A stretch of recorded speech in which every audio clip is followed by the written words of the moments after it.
নমস্কার বন্ধুরা, আমি শিউলি সুইট ফ্যামিলিতে সবাইকে স্বাগত। তো আমি তোমাদের জন্য আজকে নিয়ে এসেছি একটা নতুন রেসিপি। তো আমার আজকের রেসিপি হচ্ছে বড়ি দিয়ে পালং শাকের ঘন্ট। তো বড়ি দিয়ে পালং শাকের ঘন্ট বানানোর জন্য আমি পালং শাকটাকে কুচিয়ে কেটে নিয়েছি। আর নিয়েছি ডুমো করে গাজর আর আলু। আমি আলু আর গাজর এই পালং শাকের মধ্যেই একসাথে কেটে ধুয়ে নিয়েছি। দেখো এরকম ডুমো করে কেটেছি আলু আর গাজরগুলোকে ছোটো ছোটো করে, যাতে সেদ্ধ হয়ে যায়। সবগুলোকে ভালো করে আমি ধুয়ে নিয়েছি। আর আমার এই পালং শাকের ঘন্ট বানানোর জন্য লাগছে, এখানে নিয়েছি বড়ি, চিনি, হলুদ, নুন, পাঁচফোড়ন আর কাঁচা লঙ্কা। আর রান্নাটা আমি করব হচ্ছে রিফাইন্ড অয়েল দিয়ে। তো চলো কীভাবে আমি রান্নাটা করি দেখতে থাকো। তো দেখো বন্ধুরা, আমার কড়াইটা গরম হয়ে গেছে। এখন আমি এখানে দিয়ে দেবো 4 চামচি মতো সাদা তেল। 4 চামচি মতো সাদা তেল, 4 চামচি মতো আমি দিইনি, 3 চামচি মতো সাদা তেল দিয়েছি।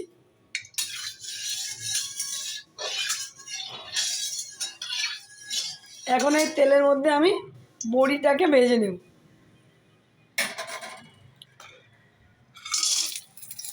দেখো এই বড়িটাকে আমি লাল লাল করে ভেজে তুলে নেব। পালং শাক কিন্তু খাওয়া খুব ভালো, শীতকালে পালং শাক খেতে ভালোও লাগে। আর পালং শাকে অনেক ক্যালসিয়াম আছে, বাচ্চাদের জন্য খুবই ভালো। তো এইভাবে বড়ি দিয়ে রান্না করলে বাচ্চাদের খেতে ভালো লাগে। নর্মাল বাচ্চারা অনেক সময় খেতে চায় না, কিন্তু বড়ি দিয়ে রান্না করলে খেতে কিন্তু খুবই ভালো। তো দেখো বন্ধুরা, আমার বড়িগুলো লাল লাল করে ভাজা হয়ে গেছে। আমি এখন বড়িগুলোকে তুলে নেব। তো দেখো বন্ধুরা, আমি বড়িগুলোকে লাল লাল করে ভেজে এই যে তুলে নিয়েছি। এই যে দেখো বড়িগুলোকে লাল লাল করে ভেজে তুলে নিয়েছি।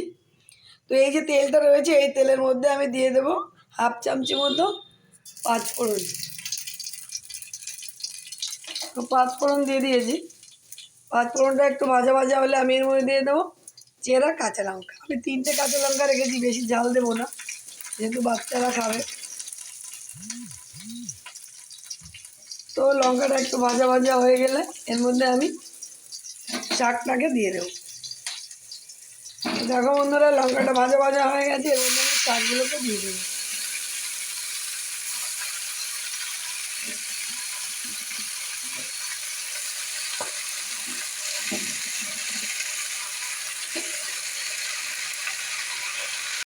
তো দেখো সবগুলো শাক আমি দিয়ে দিয়েছি। এবার আমি দিয়ে দেব 1 চামচি মতো নুন,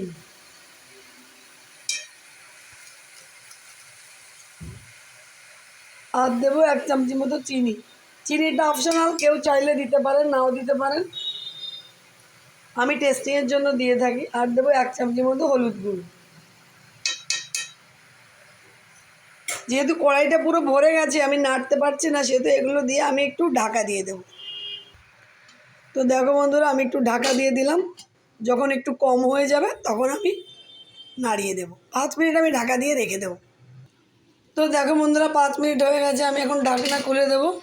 শাকটা দেখো অনেকটাই কম হয়ে গেছে। আগে তো পুরো কড়াই ভরে গেছে বলে নাড়াতে পারছিলাম না, এখন একদমই কম হয়ে গেছে।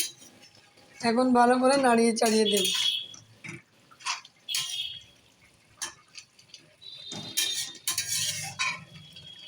দেখো শাকটা থেকে কতটা জল বেরিয়েছে। এই জলেই আলু আর গাজরটা সেদ্ধ হয়ে যাবে।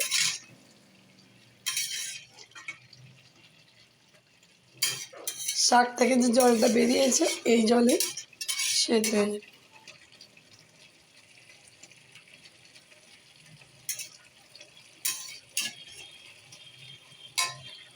তো আমরা সবজিটাকে একটু সেদ্ধ হতে দেবো।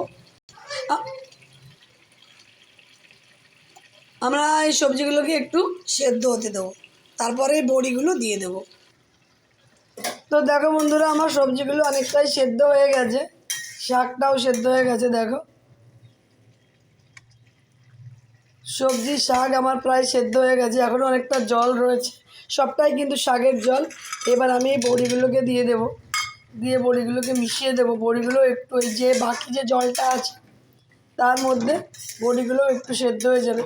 বেশি আগে বড়িগুলো দিলে বড়িগুলো ভেঙে গলে যাবে, তাই শাকটা মোটামুটি সেদ্ধ হয়ে যাওয়ার পরে বড়িগুলোকে দিতে হবে। তো চলো এই বড়ির জলটা একটু শুকিয়ে যাবে আর বড়িগুলো একটু সেদ্ধ হয়ে যাবে, তারপরে আমরা পালং শাকটাকে নামি। তোমরা অবশ্যই বাড়িতে এইভাবে রান্না করতে পারো, খেতে অনেক টেস্টি হয়। শীতকালে পালং শাক খুবই সুন্দর লাগে খেতে। দেখো পালং শাক থেকে কতটা জল বেরিয়েছিল, এক কড়াই পালং শাক কত অল্প হয়ে গেছে, আর বাকিটুকুও জল শুকিয়ে আরও কম হয়েছে। তো দেখো বন্ধুরা, আমার পালং শাকটা রেডি হয়ে গেছে। পুরো দেখো ঝোলটা শুকিয়ে গেছে, জলটা আর বড়িটাও সেদ্ধ হয়ে গেছে, সবজিও সমস্ত সেদ্ধ হয়ে গেছে। তো আমার পালং শাক রেডি হয়ে গেছে। এবার আমি পালং শাকটাকে নামিয়ে নেব। একটা মাখা মাখার তরকারি হয়ে গেছে। দেখো শাকটা কেমন মাখা মাখা হয়ে গেছে, জল শুকিয়ে দিয়ে একটা দুটো আলু একটু ভেঙে গেছে, নাড়াতে নাড়াতে ভেঙে পুরো মাখা মাখা হয়ে গেছে। তো চলো এখন আমি শাকটা নামিয়ে নিই। তো দেখো বন্ধুরা, আমি পালং শাকের ঘন্টটা নামিয়ে নিয়েছি। বড়ি দিয়ে পালং শাকের ঘন্ট কত সুন্দর হয়েছে দেখতে, দেখো খেতেও খুব টেস্টি হয়েছে। এই পালং শাকের ঘন্টটা গরম ভাতের সাথেও ভালো লাগে, রুটি দিয়ে চাইলেও খাওয়া যায়, রুটি দিয়ে খেলেও খুব ভালো লাগে। তো তোমরা অবশ্যই বাড়িতে এভাবে ট্রাই করো, আশা করি বাচ্চাদের খুব ভালো লাগবে বড়ি দিয়ে করলে। আর আমার রান্নাটা যদি তোমাদের ভালো লেগে থাকে তাহলে আমার চ্যানেলটিকে অবশ্যই সাবস্ক্রাইব করো, লাইক করো, শেয়ার করো। আর পাশে থাকা বেল আইকনটিকে অবশ্যই অন করে দিও, যাতে আমি নতুন কোনো ভিডিও আপলোড করার সাথে সাথে তোমাদের কাছে পৌঁছে যায়। তো আবার দেখা হচ্ছে নতুন কোনো ভিডিও নিয়ে। আজকের মতো টাটা, বাই বাই।